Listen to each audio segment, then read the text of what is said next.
Okay, everyone.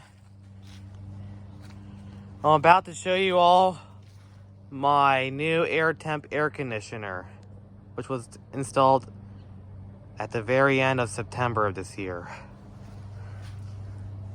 Here is the air conditioner itself. As you can see, it says Airtemp. And yeah,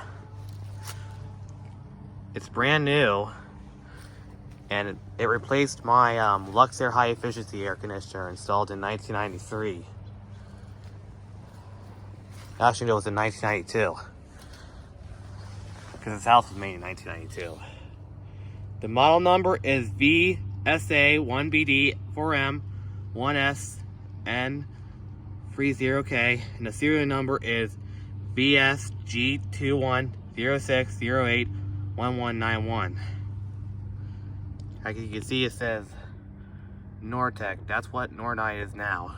Nortec. So yeah, here's a little charge me sticker on here. And here's what happened when the air conditioner was installed.